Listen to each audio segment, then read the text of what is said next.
All right, if I could please start having your attention. Good morning, everyone. It is absolutely wonderful to feel the energy of the room, to know that you're already making the connections that make up the dream world that CCST wishes to live in. Thank you all so much for being here. I'm Julianne McCall. I'm the CEO of the California Council on Science and Technology, CCST for short. We are absolutely honored to be in this spectacular place, the California Natural Resources Agency building, and I'd like to open today by acknowledging that we have all arrived from different locations at what we now call the state of California, which is home to many indigenous communities that have stewarded this land since time immemorial.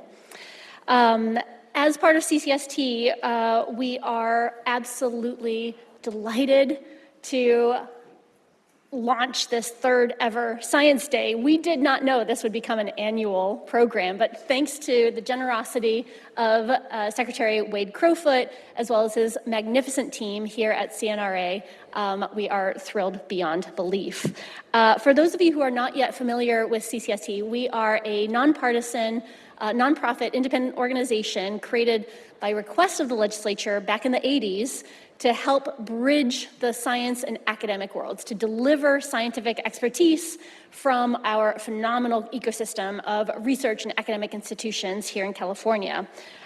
Many of our partners are here today, and I'd love to give a special thanks to Lawrence Berkeley National Laboratory, who generously provided additional support beyond the call of duty to help make this event possible.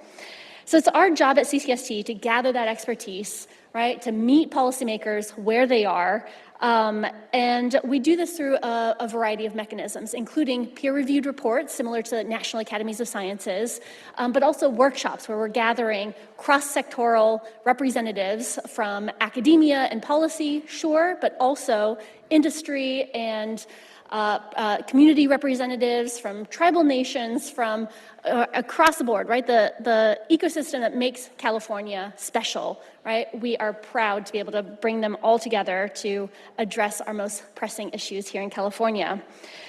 So all of CCST's work is made possible through partnerships with academics, with federal laboratories, and with the state.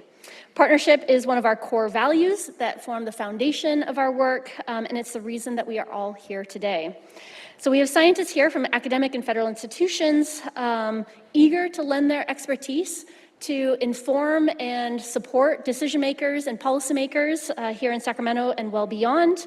We also have policymakers, state scientists, and program staff who are working diligently to make California more resilient in the face of climate change, to help decarbonize the state's economy, to address the biodiversity crisis, and so much more.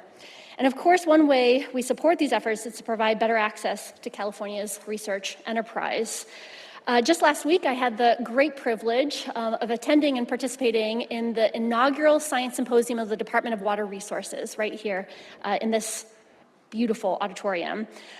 Throughout the day of fruitful discussions, we heard about how DWR is using science to inform their decision-making, the importance of nimbleness in building those partnerships to respond to fast-changing circumstances, as well as the need for an integrated effort across disciplines and jurisdictions to address California's most challenging and pressing issues. So my hope that today will be an opportunity to complement and build on the amazing work of the DWR's Science Symposium. So I look forward to participating in conversations with many of you throughout the day and hearing about how your ideas of supporting the development of healthy state research partnerships will move the needle in the way that California deserves. By the end of the day, I hope we all leave with a practical plan for how to realize these changes together.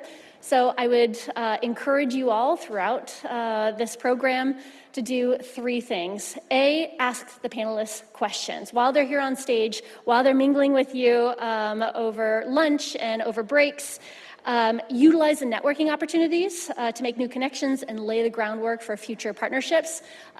Shortly, you'll hear from the panel describe a project that was born out of our first ever Science Day 2 years ago. And during the breakout sessions, after our fellows certificate ceremony. You'll hear about CNRA's priority issues as well as the mechanics of partnership itself. Thank you so much in advance to those providing anchor stories as well as the rapporteurs who will be sharing their stories and experience with us later this afternoon. So finally, if you want to be more involved but you aren't quite sure how, reach out to us at CCST. It is our bread and butter. We love nothing more than making those connections and solidifying the network further.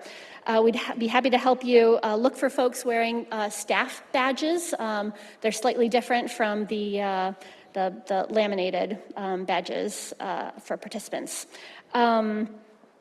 And I want to, as I transition over to Secretary Crowfoot, I just want to remind you all, right, not remind you, right, I want to elevate the elephant in the room, right? We're living through a moment in history where we are seeing our scientific, our research, our technological ecosystems under pressure like we've never seen before.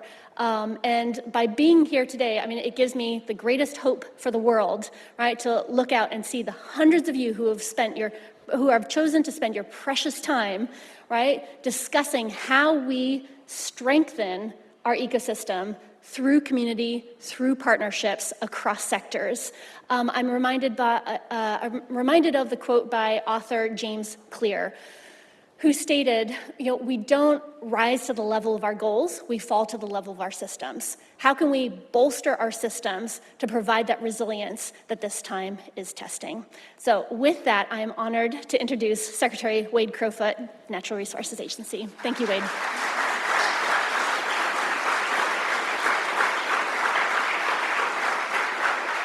Well, good morning, everyone. Judging from the conversations outside and in the room, we've got a great group of people here today to help us make the third annual Science Day a success. First of all, I'd ask any colleagues at the Natural Resources Agencies to raise your hand. All right, we've got a good number of us. Well, for those who, yeah, that's an applause line. We like that. For those who are visitors, welcome to our agency. This is our headquarters. We are 26,000 people strong across the state, several hundred scientists breaking ground in so many different areas. We are one of 12 sort of mega agencies in California state government where we essentially support several departments that you no doubt have heard of, whether it's the California Department of Fire and Forestry, CAL FIRE, our state parks, Fish and Wildlife, our Department of Conservation, the California Energy Commission, the Department of Water Resources, our coastal agencies, the lists go on and on. And we recently distilled our mission to be quite simple, helping all Californians and nature thrive together. And so while you're centered here, at least this morning, know that the scientific partnerships don't end with our agency. Those sister agencies, whether it's California Environmental Protection Agency or the Department of Food and Agriculture or our Department of Technology, these partnerships are alive and well. But to me, Science Day was founded on three facts. Fact number one is our network of national labs, federally funded research institutions, CSUs, UCs, natural history museums, is the densest, I would say the most dense concentration of scientific intellectual institutions on planet Earth. This is a pride of California. We have the best and brightest, and I would include you in that, in terms of thinkers and scientists in California. That's fact number one. Fact number two is, I would argue that California state government is among the most ambitious and sometimes the most sophisticated government in the world, tackling some of our thorniest challenges. First and foremost, the work I do is all about climate change. How do we show the world that the fourth largest economy on planet Earth can transition away from carbon pollution while we protect our people and places from the accelerating impacts of climate change? So that's fact number two. So you have essentially the densest concentration of super sophisticated scientific institutions on planet Earth in California. You have a government sort of forging a pathway, and from our perspective, on where we need to go in the future. And then the third fact is that we can support each other's global leadership. and we can help each other go further and faster. From state government, we need your help because we are facing challenges that even a decade ago we didn't think we'd face. I've been in this role for almost 7 years, and much of that time over the 7 years has been emergency response. 2 millennial droughts in 15 years. Some of the worst, moving from the driest 3-year period in the state's history to almost the wettest 3 weeks in the state's history, with atmospheric rivers and untold impacts. The longest, hottest heat wave in the American West in our nation's history that disrupted the grid a handful of years ago. 7% of our state has been impacted by wildfire. And coastal erosion and sea level rise are real and impactful and have disabled rail transportation between Los Angeles and San Diego as I speak. So the impacts of climate change are accelerating, and while at the same time we know that carbon pollution continues to accumulate in the atmosphere and climate change is accelerating. California has set remarkably ambitious targets. In the next 20 years, it is state law to achieve carbon neutrality or net zero carbon, slashing pollution by upwards of 85 and 90%, and then capturing and storing that carbon in the air through natural processes and engineered sequestration. At the same time, shifting to 100% renewable energy or clean energy. We have remarkably ambitious goals on the nature front. This decade, we're holding ourselves accountable to protect 30% of our lands and coastal waters by 2030, the so-called 30 by 30 commitment. So we have huge challenges and tremendous opportunities. While we have these ambitious goals, believe it or not, we're meeting them. The partnerships that we're standing on the shoulders of have helped us meet the targets that we've set to date. In 2007, state government, California government did what really no other government in the world had done, which is it set a state law to reduce carbon pollution in over a 13-year time period. And it stated by 2020, we would reduce carbon emission levels to 1990 levels. And that was called Assembly Bill 32 or AB 32. And guess what? California met that goal 3 years early. I worked for Governor Brown, and part of my portfolio was transportation, when we set a target that we would achieve 1.5 million zero-emission vehicles by 2025. And at the time, it was a pipe dream. And I literally had people chuckle when I shared that target that we were setting forth in California. And guess what? California met it 3 years early in 2022. So this is the place where, from my perspective, government is taking on the big challenges and setting the targets that we know we need to achieve across the world. And this is the place where groundbreaking research and science and applied science is actually helping us do that. When I started this job 7 years ago, I was really interested in this value proposition between scientific institutions, academic institutions, and our state policymaking, but I couldn't point to a lot of examples. And 7 years on, I can point to numerous examples. Flooding in atmospheric rivers, as we may experience our first rain of the season here today. As we experience atmospheric rivers this winter, our people will be safer thanks to partnerships between our state agency, Department of Water Resources, our federal agency, NOAA, and scientific institutions like Scripps Institute of Oceanography, where we're able to pinpoint the impact of atmospheric rivers coming off the Pacific Ocean, such that over the last couple of years, we've been able to pre-position equipment and personnel where it looks like the riverine flooding is going to be most acute. That's the real example of where science is actually informing and helping us protect people. Those same institutions are working to optimize the way that we manage reservoirs. So we're managing reservoirs to protect against flood, but also for water supply, recognizing we're having an accelerating swing towards the wet and the dry periods. When we do hit our next drought, we will be better off as a result of the national lab's work on commercializing desalination technologies, particularly groundwater desalination. Remarkable work between Lawrence Berkeley and I think Lawrence Livermore, Department of Water Resources, to bring down the cost of desalinating brackish groundwater for the purposes of our water use, right? That's another example. On wildfire, which I spend a lot of my time. I'll be at Stanford University next week working with or talking to professors that are doing groundbreaking research to really prove out where instituting indigenous practices of prescribed fire on the landscape is actually improving carbon stocks in our forest, which is critical to take our lands from a source of pollution to a sink for pollution. The list goes on and on of these partnerships that you'll hear about today, and they were born from nothing like overly complicated, it's people talking. So the approximate half of you that are from government, I'm hoping that out of today, you can identify one or two people or organizations to have a subsequent conversation with. So you can share what are the key questions, decisions you're making, and where science might be able to inform that. And likewise, if you're from an academic institution or a national lab, better understanding what questions we're working to answer, what challenges we're managing in these different sectors so that you can go away and follow up with different partnerships. I love Julianne's quote that she provided to start us off, which I paraphrase as, our achievement is not only as good as our goals, but as effective as our systems. And I'll tell you this, a lot of highly scientific partnerships between your institutions and state government that have high potential have been impacted by just how bureaucratic our systems are. If you work for a national lab, you know what I mean. If you work for a state agency, you know what I mean.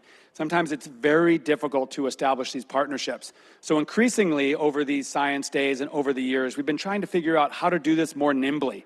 If there are creative ways to streamline the bureaucracy or to work through third parties, to get the work done to be as effective as we can be. So I am really excited about the work that's happening here. I'm very thankful to CCST that in coming weeks, months, for the first time ever, we'll have a science advisor in the Office of the Secretary to build the connection and build the partnerships that we're hopefully synergizing or catalyzing here today. I'm going to help you end the day in a fireside chat with a couple of key leaders in this ecosystem. And in the meantime, I just wish you great success. I think, and I hope, be as provocative as possible, panelists, about what works and what doesn't work. And then again, my request or suggestion would be to leave today with one or two contacts that you didn't have coming into today that advance the potential of these partnerships. So thank you very much and welcome.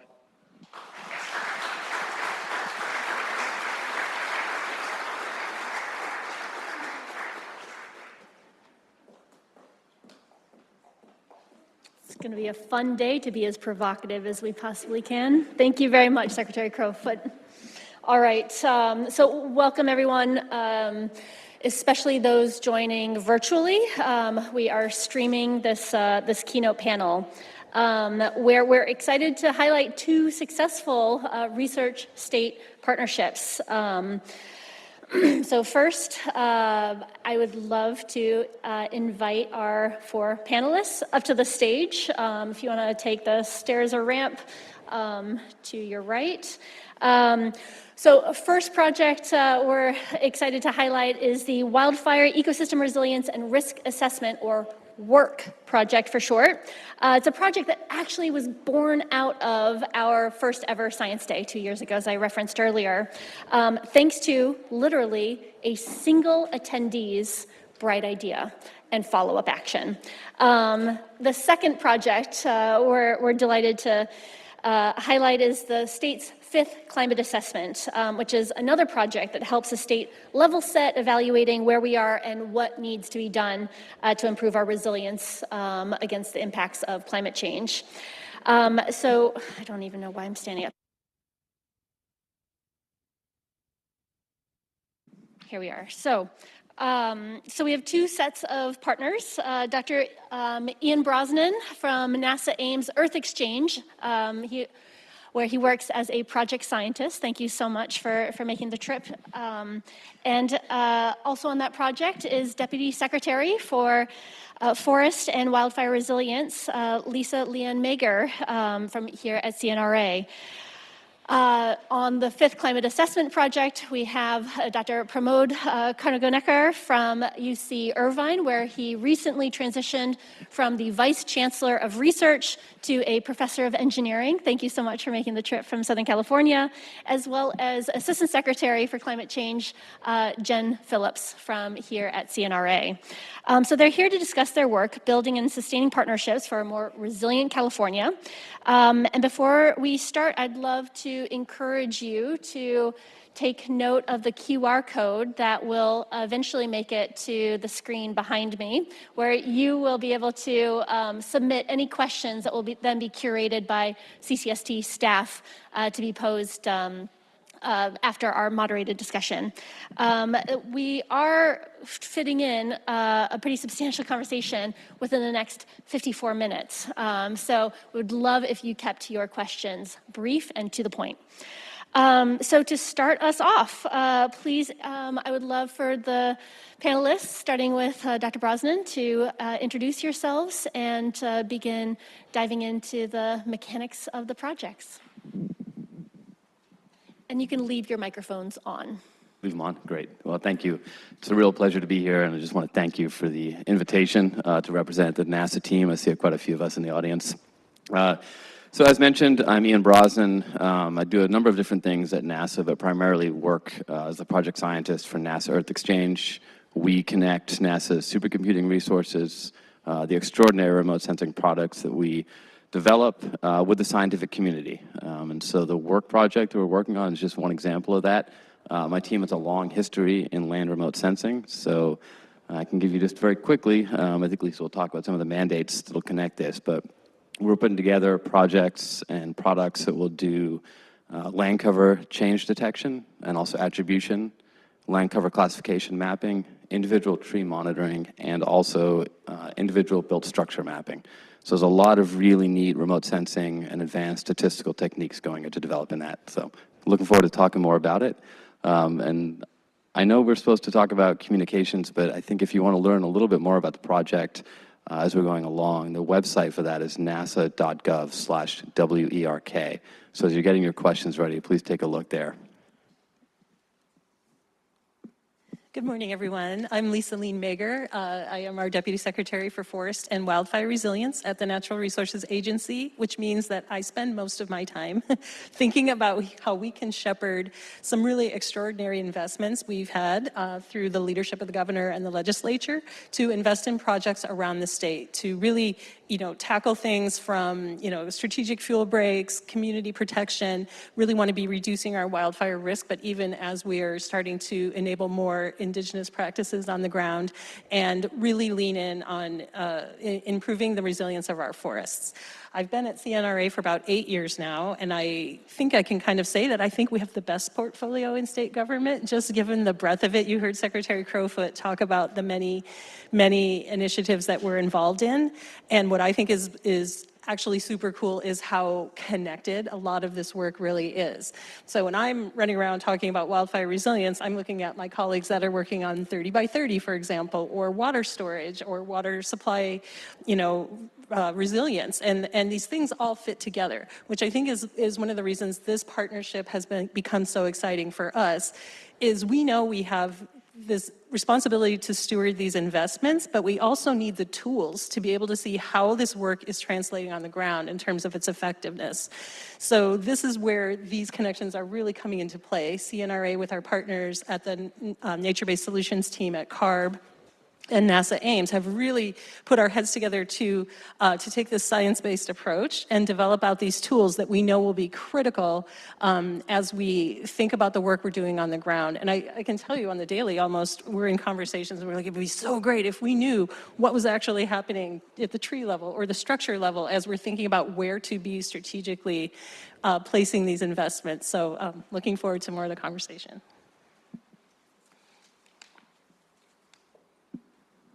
And hello, everyone. So great to have you in the room. I'm Jen Phillips. I'm Assistant Secretary for Climate Change at the California Natural Resources Agency. I lead a lot of our work on climate adaptation broadly. So building on what Lisa said, how are we preparing for the many different impacts that California is facing across the state? And part of that, as teeing off what the Secretary was talking about, is really making sure we have the best science to help us get ahead of those impacts. So we're not constantly in sort of response mode, fighting crises, but really thinking, how are we, adapting and preparing and planning ahead differently? A big thing that California has been doing, dating back to 2006, so almost 20 years, is working on our California climate change assessments. And each climate change assessment, we're now working a lot on our 5th climate assessment, but each climate assessment has really been driven by a particular need or question, and has also resulted in different laws being passed, different investments made, different decisions that we're making at the state. So it's really been interesting to see, how our science is immediately resulting in different sort of responses and actions at the state level. I heard just the other day someone described the assessments as the best compilation of the best available science that California has to answer our climate questions. And I think that's a really excellent way of describing the climate assessments. It's a range of different research reports, from very technical research and data to synthesis research for policymakers, but it is really a one-stop shop for understanding how California is going to change due to climate change in the decades ahead. So I'll leave it there. I know we're going to dig in a lot more, but it's just building again on what the Secretary talked about, of this value proposition of science to policy. I think the assessments are a really excellent example of showing how science can really drive and inform policy as efficiently and quickly as possible.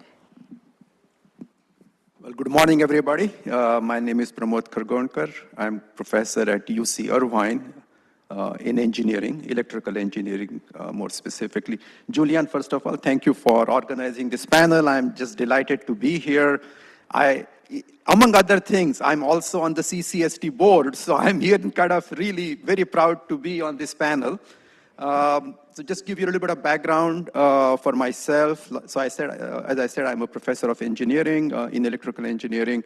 But until end of June, I was also vice chancellor for research at UC Irvine.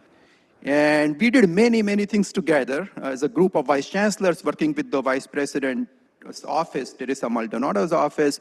So just want to highlight a couple of things. John McMillan, who is one of my fellow VCRs from Santa Cruz, is somewhere in the audience. So we work as a team and as a partner, a set of partner institutions. And we were involved in creation of the California Climate Impact Grants that were given to UC and CSU faculty. And that work is still ongoing, and that work is producing impacts and reports and partnerships. So I was involved in that. But the reason I'm on the panel today is in my role in 5th Climate Assessment. So a few months ago, I was asked to become the lead editor for 5th Climate Assessment. And when they asked me, I said, sign me up. Just sign me up, because I'm so excited to play that role. And Jen talked about the 5th Climate Assessment, so I won't repeat what she said. But this idea that we are going to collect the best science across the set of institutions that Secretary Crowfoot talked so enthusiastically about, we're going to collect all that into a set of reports, and we will have a chance to talk in more detail about that in the best possible way, so that it fulfills the mission of science informing policy. So we are totally committed to doing it. We have built out a tremendous partnership, Julianne, tremendous partnership across all sorts of institutions as we undertake that work. And we are on a tight timeline, so we'll be producing these reports next summer. And we will talk more during the panel discussion as to where we are in that process, what are we doing, how we are doing it, and how you can potentially get involved. Oh, thank you so much for literally setting the stage for what I imagine is going to be a rich discussion, diving into some details. So the interest, there's no shortage of interest and passion, right, to see projects like this stand up. But it's the mechanics of getting them underway, right? Secretary Crowfoot, in fact, right, alluded not only during his opening remarks today, but a year ago, right? He admitted, as the secretary of one of the most impactful agencies in the fourth largest economy, right, of the world, what a challenge it is, what a thorn it is in all of our sides, right? To have, contracting challenges, right? Well beyond, right, the content of the project itself, holding it back. So I would love for our work project representatives, as well as our fifth climate assessment representatives, and fifth climate assessment, right? Despite it being the fifth one, it's different every time, isn't it? Right? Would love for you to share with the audience, right, what it took to get those stood up, these two projects stood up, right? Whether there were mandates that drove the project or otherwise. Shall we start with the work project? Lisa, would you like to provide the CNRA? Well, I was going to say maybe Ian could kick off, because I know you were much more at the genesis of this, where I came in a little bit later. So I'd love for you to set the stage. Yeah, no, happy to. So actually, for work, it was 2 years ago, and it was here. And our director, Eugene Tu, was on stage.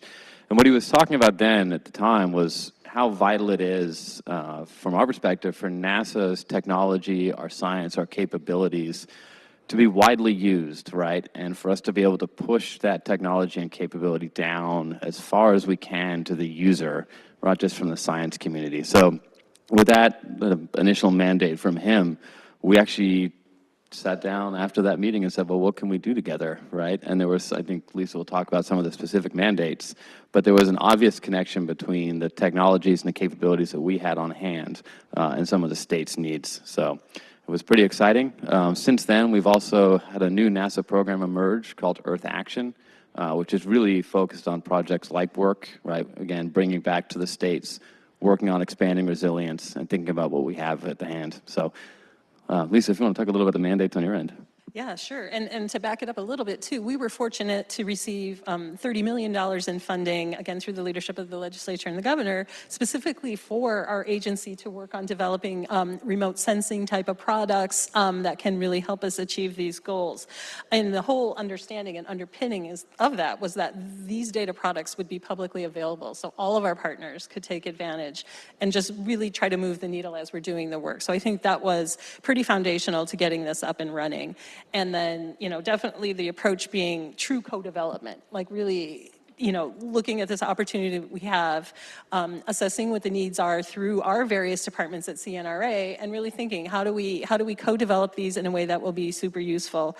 And, in terms of the mandates, as the legislature has directed us to do various things, specifically on the things Secretary Crowfoot mentioned, it's been very ambitious, but they also come with directives to make sure you're tracking and reporting, so we know what we're getting for the public dollars invested. So, this goes into how we're tracking carbon storage. Are we utilizing our natural working landscapes so that they become a carbon sink rather than a carbon source? Well, how do we even know that? So you need to be able to develop out these kinds of tools so you can meet those mandates.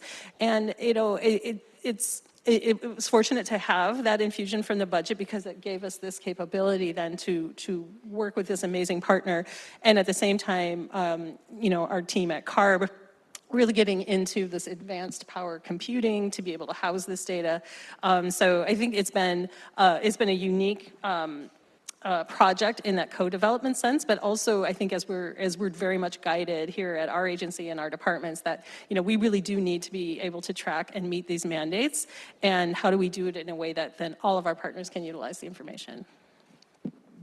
Thank you so much. How about for the fifth climate assessment? Yeah, of course. So as I mentioned, the fifth climate assessment, we're working on it now. We will be releasing it in 2026, but we are building on a long track record of doing climate assessments for the state of California, dating back to 2006.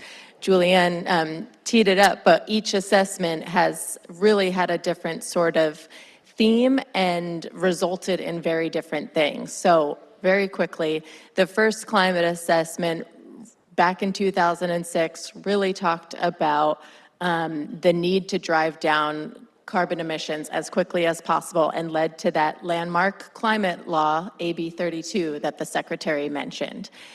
In the second assessment, we learned, though, that it's not just about reducing emissions. We need to address the climate impacts that we're already facing. And that led to the state of California kicking off its regular updates of its state adaptation strategy. So the plan for what the state is doing to adapt to these climate impacts, from wildfire to drought to heat to sea level rise right now. Fast forward to the third climate assessment, it started to be a lot more about the localized impacts of climate change, and led to a couple laws at the more local level about how we're preparing communities for climate change. Now, the fourth climate assessment was released in 2018, and that really started to focus on centering frontline communities and indigenous communities in the research process, and working directly with these communities throughout the whole process, and also really building on regionalized climate impacts. So in the fourth climate assessment, we prepared regional reports for all across the state, and we prepared, a climate justice report and a tribally led climate report as well. Because of that model of the fourth climate assessment, there was a law passed, SB 1320 in 2020, that now calls for the updates of the California climate assessments no less frequently than every 5 years. So that is our mandate now. That is the thing that is really exciting for all of us in this space, to be working across so many agencies to develop these climate assessments that are delivering science to policymakers as quickly as possible. And we are doing this, I mentioned, in this cross-agency way, but we are doing this working very closely with the Governor's Office of Land Use and Climate Innovation. They're really leading the climate assessment.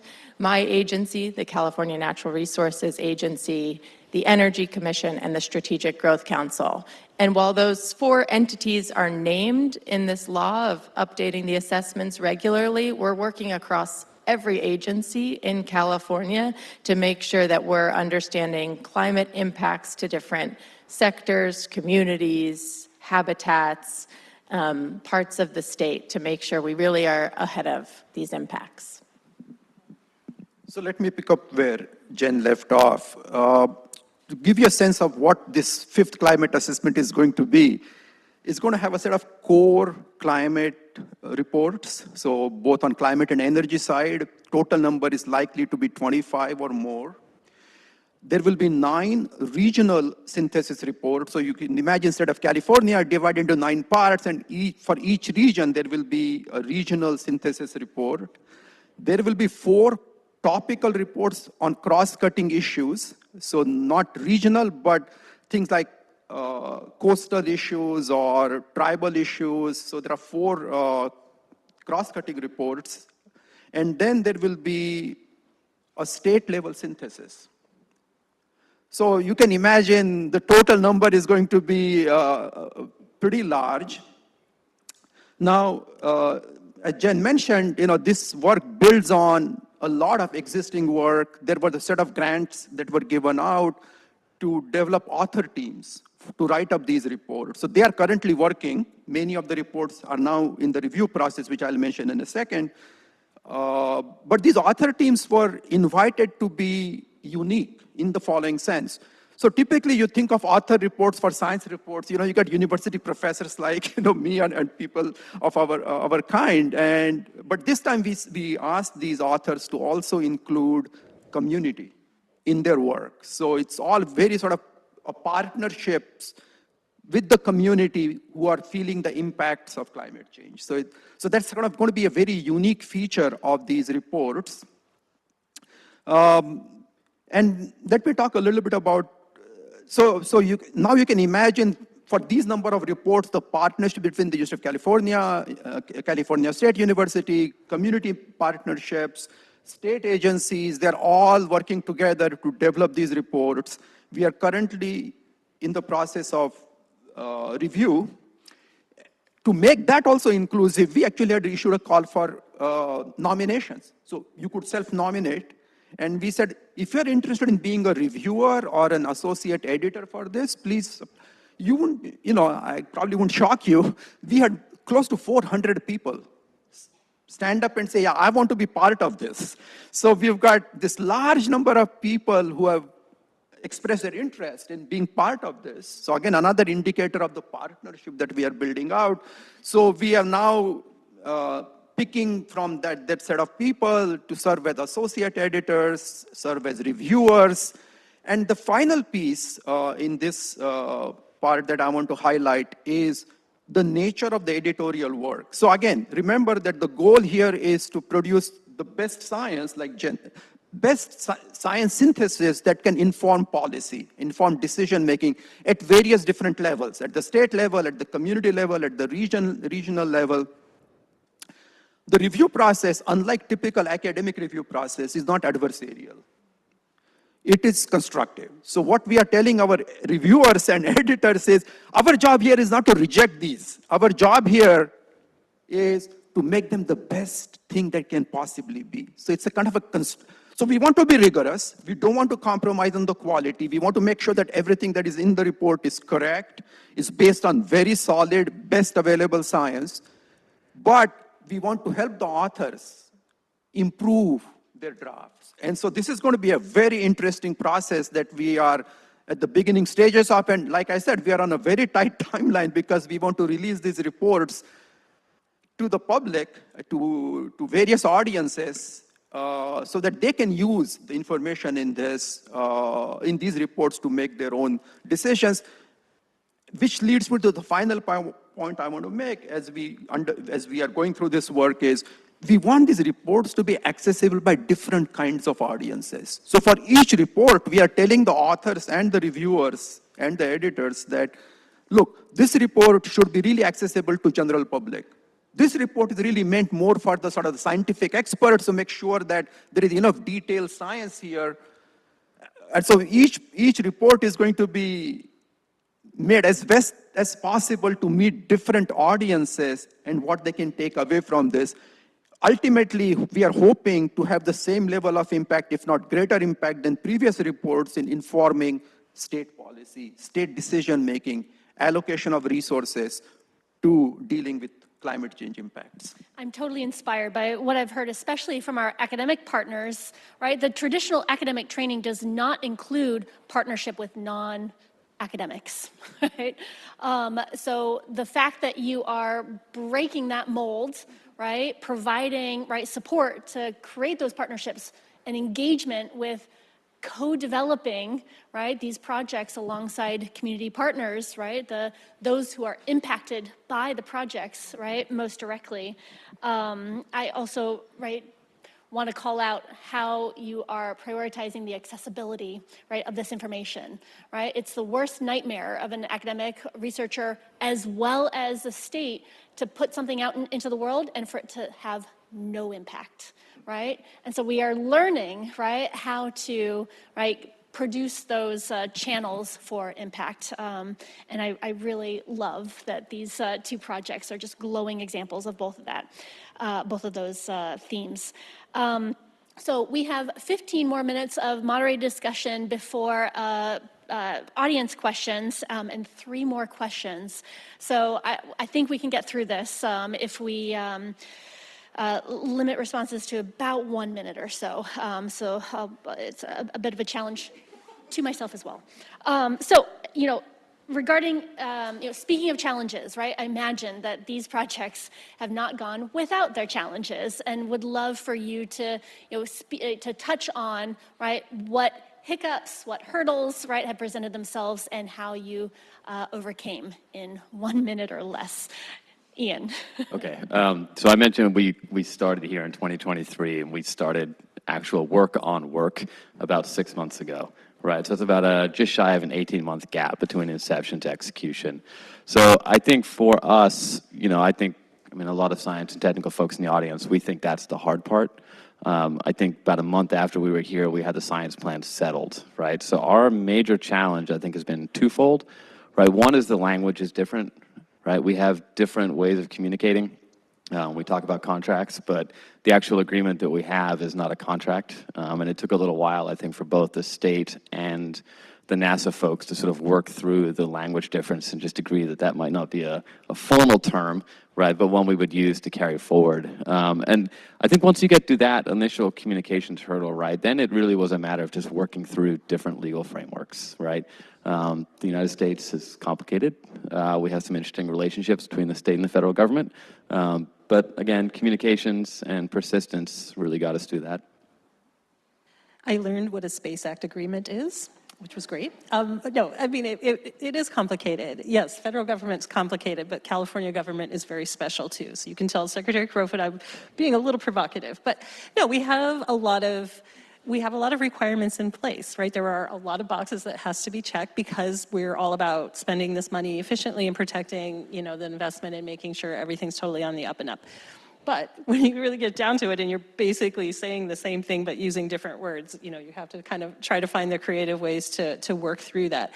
And I think that really just speaks to how important it is to have a really clear kind of justification and basis for what it is you're trying to do. Because when you really got to talk to the human that's trying to make a decision on this thing and you just boil it down, this is what this is about, this is why this is important, and then they can be like, oh, well, all right, well then maybe we don't need to worry about X, Y, Z in like some ridiculous level of detail if we're all agreeing we're up here and this is what we want to achieve. So I would also say too, it's important to have just a really frank kind of channel of conversation amongst the parties when you're working through this and people are starting to get super frustrated. It's like, nope, let's push through, let's try this, let's try to frame it this way, and you know, eventually you get there. So a lot of lessons learned. Yeah, so one of the big challenges for us in the assessment is just the volume of the work that we're trying to do. So Pramod teed this up, but we are funding original research and we are downscaling climate models for California. So that's sort of the foundation of the assessment, is these downscaled climate projections and then funding original research that then both of those pieces sort of funnel up into the other products of the assessment, which are the regional reports all across the state, specific reports on topics of interest, such as we're doing another equity report, we're doing a report about the economic impacts of climate change, and then we're doing a statewide summary report that is really, you know, digestible for any user. So I think that all of those pieces need to go perfectly well to keep kind of feeding into the next. And that is hard because things get delayed. You know, we need to fine tune the science. We are waiting on a model run to inform the broader data of the assessment. So we've had some hiccups in that way of just making sure we have every piece completed so that it can properly inform and integrate the next components of the assessment. I think we're working through it a lot, but that is really important to us that we do have this core climate research and this downscaled climate data for California be distilled and uplifted in the broader sort of summary products or regional reports of the assessment. So I think we run into those challenges once in a while, as how to hit every timeline so it's well integrated into the overall body of the assessment work. The other piece is just raising awareness about the assessment. We do a lot of work on climate change and documenting climate impacts for California. So how do we explain what this is, how to use it, and make sure people can be involved in it as early as possible? So I'll keep it brief because Jen did a great job of telling you about the challenges. To me, the challenges are the scale of the effort, the very tight timeline. We need to produce this stuff by summer of 26, and the number of people involved. So how do you coordinate such a large number of people to produce high quality output on a timeline? That is the challenge. And I think we are going to deal with it to the best of our abilities.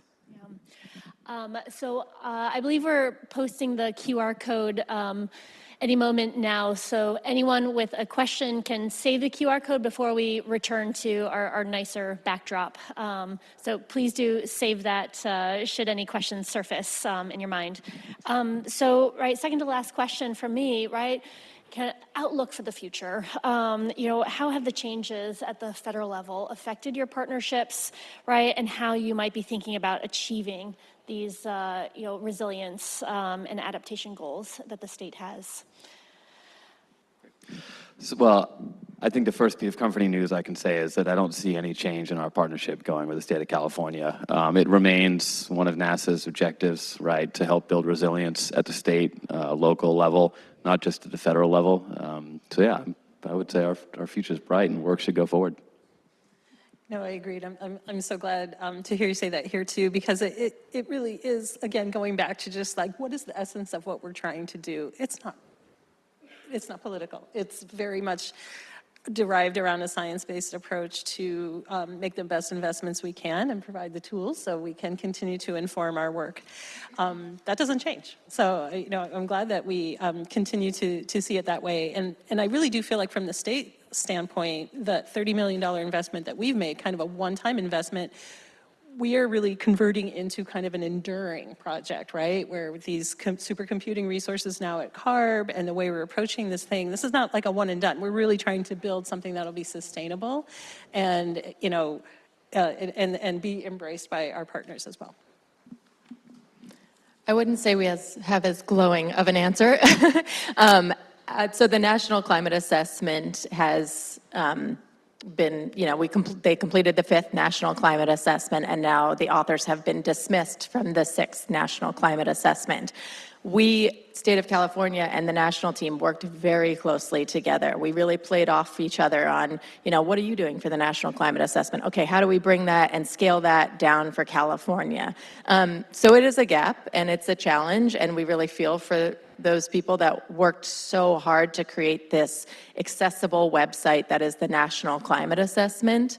But also it means, it's an opportunity for California to think about, how do we fill this gap? How do we lift up our 5th climate assessment and show it as an example for other states and governments around the world, and really make sure that people can, replicate that at different scales and regions? So sort of building on Jen's answer, the policy changes in Washington are definitely a big issue. Well, number one, what it does is it puts our 5th climate assessment even on a higher level of expectation, that we've got to really deliver on this. We got to come up with the best possible product that we are capable of. And I think it puts the state of California in a leadership position because of the changes in Washington on the production of that science and how science informs policy. And in a way, I think, Julianne, it's going to put a spotlight on us. If we do really a great job, it becomes kind of a model for how do you do this for the next several years. The other impact of changes in Washington, besides the actual funding, is for many of the researchers, their main science research grants come from federal agencies like NSF and DOE and NOAA and so on and so on. So I think they are under a lot of stress. So people who are actually writing these reports are under a lot of stress because their core research that they are doing in their university setting, academic setting, is really heavily threatened. So they're still doing a great job, but it's under very adverse circumstances. All while not being able to print our own money, right? To step in to fill some of that void. So the final question for me then, before we turn the microphone over to all of you, right? Our audience spans, right? Public, private universities, state government, of course, right? Industry is also represented in this room. Community representation, right, is here in this room with us. And so would love for you to, right, as we wrap up the moderated section here, to share 2 key learnings, right, from the last 2 years, right, of the work program. Right, Jen, you've been part of the Newsom administration from day one, right? of both, initiating as well as sustaining those partnerships, in addition to, any opportunities, right, for those in the audience, both virtual as well as here in the room, right, to engage in both of these massive and wonderful projects. Shall we start with our climate assessment to give Ian a break here? Jen? Yes, sure. So key learnings, yeah, I mean, I think we talked a little bit about this, but the integration of science into different products really takes time. And we need to kind of factor that in. It is not just a simple, that's done, just put it there. There's conversations that need to happen. There's different languages that are spoken across our science community. So that's really something, is really thinking about how to do that purposefully and do that well. It is not a simple exercise. And, on a positive note, I think we talked about this a little bit with Julianne's beautiful quote at the beginning, but we have learned a lot through this fifth assessment process about the process, right? How to do that engagement and listening to people across California before we even kicked off any of the assessment work, and how to have every different voice and expertise reflected in assessment products. So Pramod's been talking a lot about the editorial board and just the diversity of that review board, but we see that throughout all of the assessment products, and we want you to be involved. So please reach out to the LCI team, to my agency, and really follow along on our updates, because it's going to be an exciting sort of 8 to 10 months ahead, not only participating in sort of the rollout of the assessment, but making sure we're fine-tuning those final products so they reach all Californians. So 2 quick observations on learnings. Number 1 is just the level of enthusiasm and interest. To me, that's inspiring.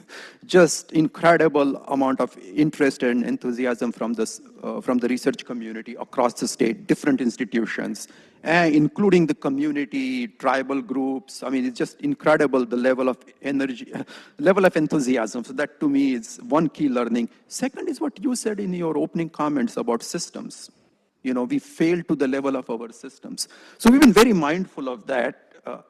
Even though I hadn't heard your quote before, that we are really building out a system for doing this work. And I think being extremely systematic in every step of the process is absolute key to having any chance of success. So developing a very systematic approach to the work we are doing.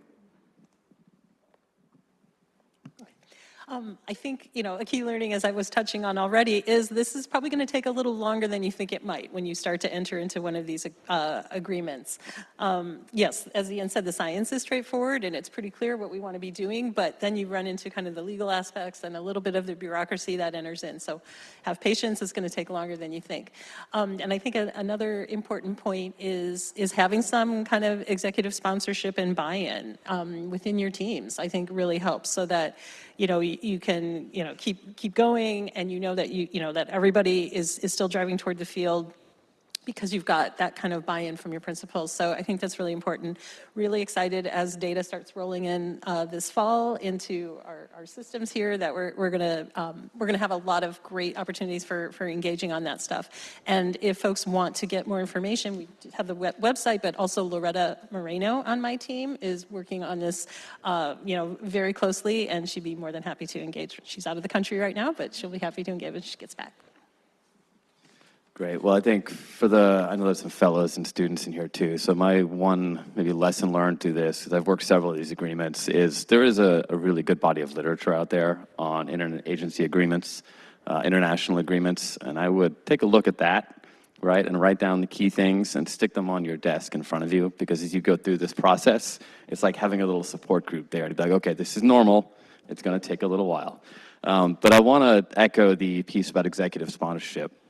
I think it was Lisa's leadership, Secretary Crowfoot's leadership, Eugene Tu, our Center Director's leadership, that in those really hard moments, they would just say, it's okay to keep pressing, right? And it's going to take some time to get through it. So thank you, Lisa, I appreciate that. I know the whole team does. It was really valuable. So thank you. All right, so now we move into audience questions. And then we have our wonderful CCST Science Services Manager, Dr. John Thompson, to curate the questions for us. John. Thanks, Julianne. We're getting so many questions from the audience, so I'm going to try to group them together so that we can answer as many as possible.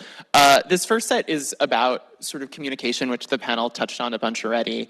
And so I might include some specific prompts here. For example, there was a question for Lisa about after the LA fires, it felt there was a lot of uncertainty and lack of clarity in terms of smoke exposure and risk. And public had trouble knowing where to go to for information. So one audience member was curious about plans to invest in bridging that information gap. And there were some folks who were asking in regard to the climate change assessment, how are you ensuring that the information is being delivered at the community scale to sort of ensure there are local or regional impacts that you want to see? And there were a lot more questions kind of broadly about disseminating this information and communicating with the public. So feel free to kind of take it wherever you want. Okay, well, yeah, for sure the January fires really were a game changer in the conversation that we were having with the legislature and others about our wildfire resilience efforts and our investments. And you could definitely see folks really wanting to understand how we can be making sure that we're making strategic investments in how we're approaching this. And it really, at the same time, the Office of State Fire Marshal was releasing updated maps on fire hazard severity zones. And then it was very clear that, the science is evolving in that front too. So the next round of those maps will reflect new information that we're going to be able to be maintaining and acquiring. But I think it just brought that all into such sharp relief that folks, needed information to be able to understand the risks that they face, but then also with the rebuilding, are we rebuilding in ways that are going to be more resilient? So I think it's going to be incredible timing, having this data coming in as we're figuring out how to better protect our communities and our forests and our wildlands moving forward with the rapidly changing effects that we see on the ground. So I'm glad that someone thought of that, because it's definitely crossed our minds in a lot of our conversations about how do we make sure we're being as strategic as we can? We can't harden every single home. You can't do defensible space on every single parcel, but where can you do things that make the most sense? And that can get us then in combination with community level mitigations. I don't know if that answered that, but that was what came to my mind. Yeah, so I might just add one thing, because I see our Disaster Response Coordination Center lead from Ames here, Clayton Elder. Clayton, you want to stick your hand up so people can find you at the break? So, NASA is not an operational agency, we're not a response agency, but clearly we bring a lot of technology and capability. So we do try to feed that out through the disaster response system. So we do, and actually it was one of the folks that we brought on for the work project that was able to provide quite a bit of data, contemporary remote sensing technologies out to the DRCS to help with the response to the LA fires. Great, and then just quickly on the assessment, this is the first time in our climate assessment history that we have received funding for producing California's climate assessment. So because of that, we are compensating author teams, the advisory councils, and as part of that, there is an expectation of doing engagement and outreach and listening sessions throughout the process of developing these regional reports and these topical reports. So Pramod and I talked a bit about sort of that early engagement of hearing, what are the core research questions and gaps that we need to tackle across California, but then there's engagement throughout. And of course, there will be rollout that touches all parts of the state, not just a Sacramento-focused event. So to sort of round out the answer, communication, which is, as I understand, the key core issue here, is really central to what we are doing. So for each report, we have intended audiences, and that's explicit, not implicit. In the review process, we are not only getting sort of a peer review input, but we are specifically getting review input from tribal communities, from different sectors that typically you don't think of involving them in the review process. But in the process that we have designed, we are seeking their input so that the reports that we produce are appropriate for those audiences. And of course, time will tell whether we meet our own expectations for communicating this information in a way that's really, really effective for the audience that we have in mind. And once we roll it out, we haven't worked out that whole plan of the rollout. So once it's sort of next summer, we plan to do additional communication to go along with the release of the reports. And of course, that will include the website, but beyond the website, there will be other ways in which we're going to try and disseminate this information.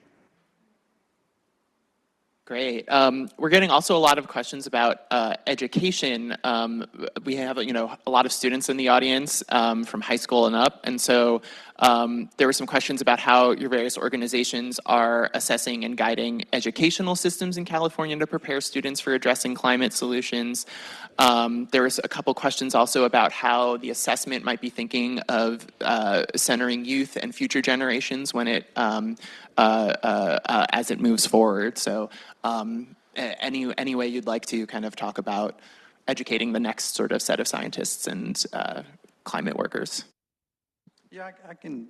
So, being from University of California, education is central to our mission. And in fact, there is a project that I don't know a lot of detail about, but I think it's a partnership between Cal State and UC on educational materials and partnerships with K through 12. So it's aimed at K through 12, focused on climate and energy. And so like I said, I don't know the details of that, but I know that it exists. And maybe somebody in the audience actually knows more about it than I do. But the thing that I want to communicate to this audience is, I think so UC is like the research university, so we worry a lot about PhDs and masters and so forth, and Cal State. But really, we are always looking to develop partnerships with K through 12, because we know that that's where our next generation of scientists and engineers are going to come from. And I think each campus, including UC Irvine, we have partnerships with our K through 12 community local to us. Yeah, and I would just say we've heard a lot about the lifting up, the youth, the younger perspective, and doing that in different ways through this assessment process. And my colleague Natalie, who's somewhere in the audience, is thinking a lot about this with the engagement for the assessment and how do we, not only have reports, but have visual and art and other different forums. So that, I don't want to steal Natalie's thunder, but that is something that she is really thinking about right now. And I'm super excited about that. And we saw that with the National Climate Assessment, is bringing in art and different ways of communicating and different perspectives, like the youth perspective. So I think we're going to do some exciting things ahead on that space. Yeah, so I don't work, I think Tajan, who's the project scientist for work, has done a really great job of reaching out to the universities and looking for ways to bring students through and connect with different labs on the technologies. So that's been really great to watch. And then formally, I think some of NASA's education professional development programs, they're going to some reorganizations and some updates right now. But we do have some really spectacular training programs like RSET, right, which is all online courses. I think I saw Juan. Juan, raise your hand. Okay, if you want to know about RSET training, Juan is there. The Develop program, which looks like will continue in some form or another. I think I saw Maya. Maya, yep, okay, awesome. The NASA crowd's all over here. I think there are really some spectacular opportunities either directly to that RSET program. And again, RSET reaches thousands of people on each event one. I mean, it's extraordinary. It's done in Spanish language as well. And I think, was there expansion to other languages? Some in French. Okay, great. And I'm sure this rise of AI translation languages is going to make it even more accessible. So yeah, please come chat with us if you want to know more about the different student opportunities at NASA. We'll be out here after the break. Okay, we've gotten a ton of questions about how California is adapting to a rapidly changing federal landscape. And as a sort of addition to that, has it changed the way the state is thinking about how it engages with other states in collaborating on things like the assessment or work that's ongoing in other states? a ton of questions, kind of all different facets of that same sort of theme. So I think the audience really would like to hear how that is changing the way we're working. One quick example might be in the kind of forest and wildfire space.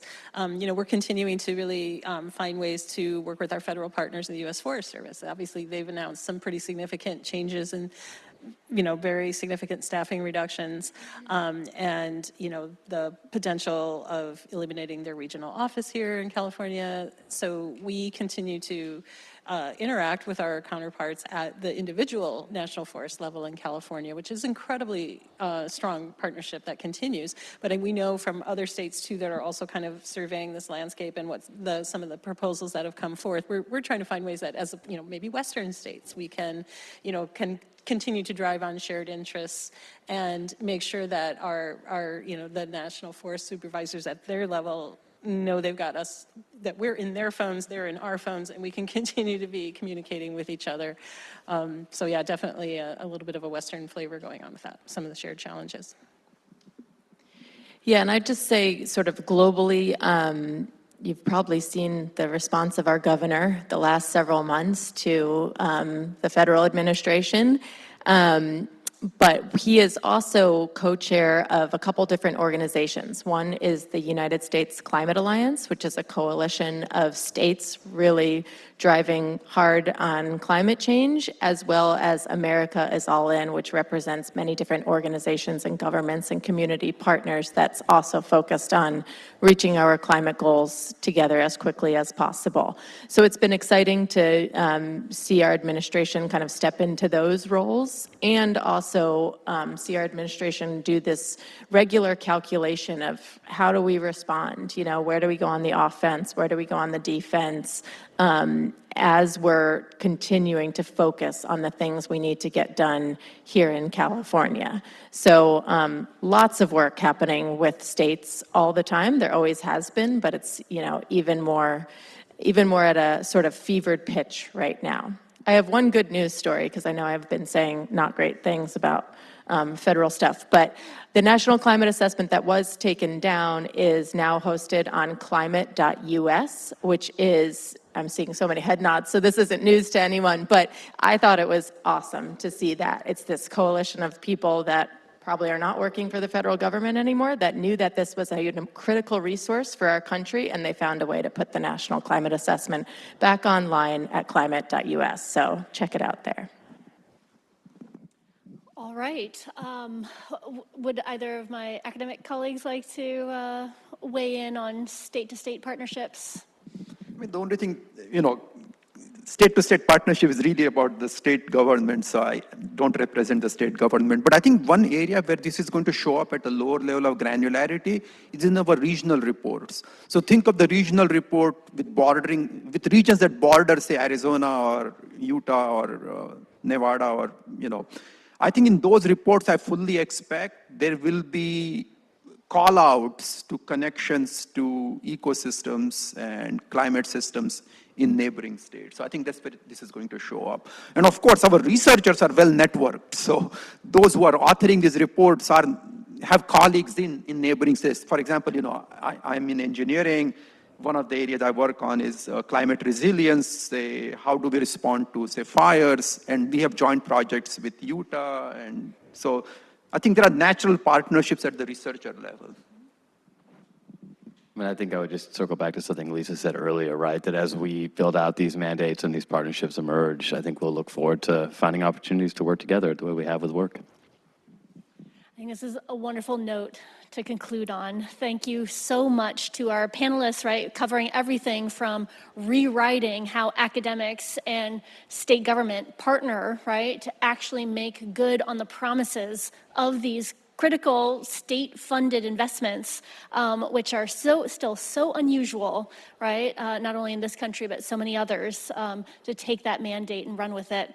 But also, right, the focus on the community-centric approach to recognize, right, especially to buck most of history, right, with how we conduct these projects to ensure that the benefits are felt on the ground level.